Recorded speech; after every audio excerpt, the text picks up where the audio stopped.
Hello friends, नमस्कार। मेरा नाम शशिकला कनौजिया है और आप देख रहे हैं जोश लीगल नॉलेज। आज के वीडियो के अंदर हम आईटी एक्ट, जो द इंफॉर्मेशन टेक्नोलॉजी एक्ट 2000 है, उसका मोस्ट इम्पॉर्टेंट टॉपिक पढ़ने जा रहे हैं, जो चैप्टर 9 में डील करता है पेनल्टीज, कॉम्पनसेशन एंड एडजुडिकेशन। इसके अंदर हम पेनल्टीज के बारे में इस वीडियो के अंदर पढ़ेंगे। हमारे चैप्टर 9 के अंदर जो पेनल्टी दी गई है वो सेक्शन 43 से लेके 45 तक में ही पेनल्टीज बताई हुई है। तो हम स्टार्ट करते हैं। सेक्शन 43 के अंदर बता रखा है कि penalty and compensation for damage to computer system etcetera. जैसे कि अगर कोई भी person without permission of the owner, किसी परमिशन मतलब किसी ऑनर के परमिशन के बिना, या वो जो कंप्यूटर है किसी इंचार्ज के पास है, उससे अगर कोई एक्सेस करता है उस कंप्यूटर के अंदर, एक्सेस टू कंप्यूटर और कंप्यूटर सिस्टम, या डाउनलोड या कॉपी करता है कोई भी डाटा। अभी देखो यहाँ पर क्या बताया, कोई भी पर्सन जिसने परमिशन नहीं ली है ऑनर से, या वो इंचार्ज, उसने इंचार्ज से भी परमिशन नहीं ली, जो इंचार्ज जिसके पास कंप्यूटर सिस्टम था और उसके कंप्यूटर सिस्टम से वो डाटा एक्सेस करता है या डाउनलोड करता है या कॉपी करता है डाटा, या उसका जो कंप्यूटर नेटवर्क है या डाटा है या डाटाबेस है या एनी अदर प्रोग्राम को डैमेज करता है या डिस्टरप्ट करता है of any computer system network. Disrupt मतलब होता है टू स्टॉप करना। Introduce any computer contaminant of computer virus into computer system और नेटवर्क। इंट्रोड्यूस कोई वायरस उसके अंदर इंट्रोड्यूस कर देता है, या कोई एक्सेस डिनायल कर देता है।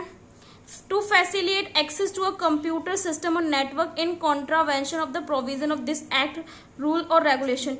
कोई भी इसके अंदर जो भी नेटवर्क होता है वो या कुछ भी वो ऐसा काम कर रहा है जो कॉन्ट्रावीन कर रहा है, जो इस एक्ट के, जो हमारा आईटी एक्ट है उसके रूल्स एंड रेगुलेशन को वो कॉन्ट्रावीन कर रहा है, ऐसा करता है। ये charge the service availed of by a person to the account of another person by tampering करता है, या कोई छेड़छाड़ करता है, या with manipulating influence any computer system और नेटवर्क। हमारा जो एक आई पॉइंट है वो 2009 के अंदर ऐड हुआ था, या वो डिस्ट्रॉय करता है, डिलीट करता है, या किसी इंफॉर्मेशन के अंदर चेंज करता है जिससे उस इंफॉर्मेशन जो उसकी वैल्यू होती है वो डिमिनिश हो जाए, डिमिनिशेस इट्स वैल्यू और यूटिलिटी और अफेक्ट इट इंजूरियसली। स्टील करता है, कंसील करता है, डिस्ट्रॉय करता है और ऑल्टर करता है यानी कंप्यूटर सोर्स कोड को, तो वो पर्सन क्या होगा, वो पर्सन लाइबल होगा किसके लिए, कॉम्पनसेशन देने के लिए। बट वो कॉम्पनसेशन इतना होगा कि वो 1 करोड़ रुपए से एक्सीड नहीं होगा। Shall be liable to pay damages by way of compensation not exceeding 1 crore to the person so affected. ऐसे हम सेक्शन 43 पढ़ेंगे। सेक्शन 43A के अंदर बेसिकली मैं आपको ये बता दूं, ये ऑब्वियसली ये ऐड हुआ है बाद में। इसके अंदर हम ये पढ़ेंगे जैसे कि हमारी कोई बॉडी कॉर्पोरेट है, उसके वो लाइबल होती किसी भी इंफॉर्मेशन को प्रोटेक्ट करने के लिए, बट वो प्रोटेक्ट नहीं कर पाती। बट वो प्रोटेक्ट क्यों नहीं कर पाती, उस बॉडी कॉर्पोरेट की नेग्लिजेंसी के कारण। तो इसके अंदर उसकी पनिशमेंट दी है। तो पढ़ते हैं। कोई भी बॉडी कॉर्पोरेट जो पोजेसिंग, डीलिंग और हैंडलिंग करती थी किसी भी एनी सेंसिटिव पर्सनल डाटा और इन्फॉर्मेशन को, वो डील करती थी उससे, या उसको पजेस करके रखती थी या हैंडलिंग करती थी इन अ कंप्यूटर रिसोर्सेज के अंदर, विच इट्स ऑन कंट्रोल और ऑपरेट, जो बॉडी कॉर्पोरेट के कंट्रोल में था और उसके negligent in implementing and maintaining reasonable security and procedure. मतलब उसके नेग्लिजेंसी के कारण जो भी सिक्योरिटी था वो जो डैमेज हो जाता है, जिससे क्या होता है, देयर बाय कोज, जिससे रॉन्गफुल लॉस होता है या रॉन्गफुल गेन होता है। जो रॉन्गफुल लॉस और रॉन्गफुल गेन हमारे आईपीसी सेक्शन 23 के अंदर भी दिया हुआ है। हमें लॉ को लिंक करके पढ़ना चाहिए।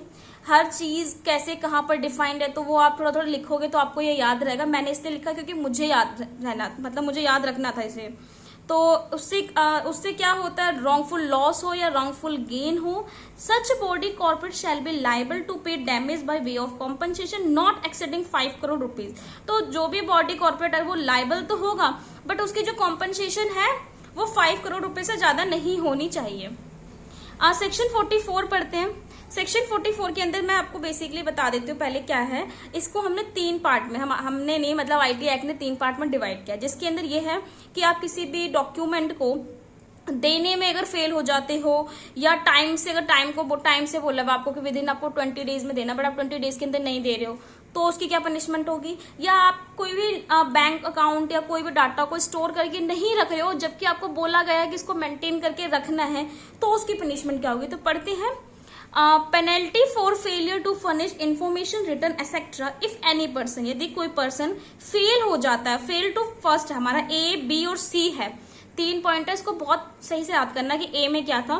A पॉइंट में ये बता रखा, fail to furnish any document return report, वो फेल हो जाता है किसी डॉक्यूमेंट रिटर्न रिपोर्ट को फर्निश करने में, देने में, किसको, कंट्रोलर को, या इसमें एक बात और भी बोल रखा है, या सर्टिफाइंग अथॉरिटी, जैसे कि कोई भी पर्सन हो या एक सर्टिफाइंग अथॉरिटी हमारे IT एक्ट के अंदर ही है, वो भी फेल हो जाता है सेम फर्निश डॉक्यूमेंट देने में, तो वो क्या होगा, उसको पेनल्टी मिलेगी। Shall be liable to penalty not exceeding 1,50,000 rupees for each such failures. Each such failure को, अब ये अगर मतलब मान लो ग्रुप में भी होगा तो ये नहीं बोला जाएगा कि आप इंडिविजुअल आप लाइबल, ऐसा नहीं है कि आप इंडिविजुअल लाइबल नहीं, आपको इंडिविजुअल लाइबल यहाँ पर बोला गया है कि आप एक पर्सन, अगर 4-5 लोग भी अगर वो कर रहे हैं तो इंडिविजुअल वो 1.5 लाख रुपए देंगे।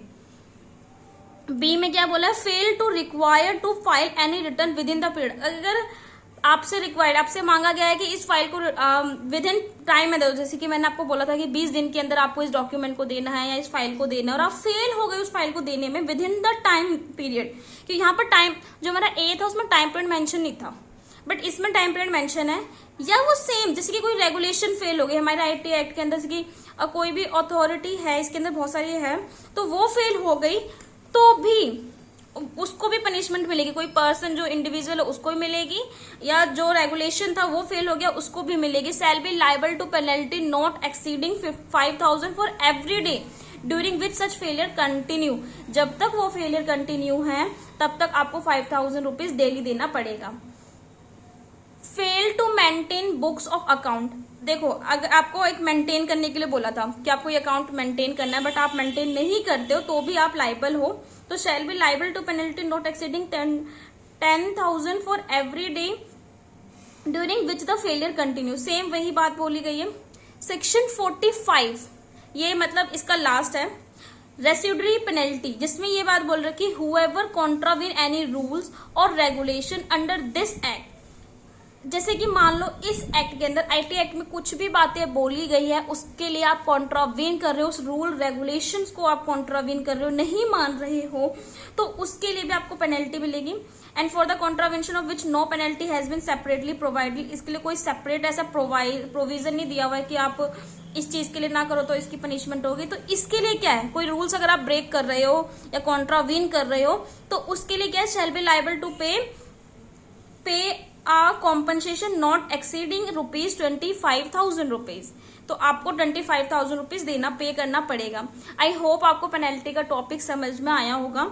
इसके बाद हमारा एक ये है पावर टू एडजुडिकेट, और एक सेक्शन और है इसके अंदर, तो ये वाला जो चैप्टर है वो खत्म हो जाएगा 47, बट मैं ये दो सेक्शन है वो एक अलग से वीडियो बनाऊंगी क्योंकि ये वीडियो काफी लंबी हो जाएगी। आई होप आपको ये वीडियो मतलब पसंद आई होगी। अगर आपको ये वीडियो अच्छी लगी तो प्लीज इसे लाइक करें, कमेंट करें एंड अपने फ्रेंडों को शेयर करें ताकि उनकी भी हेल्प हो जाए। Thank you.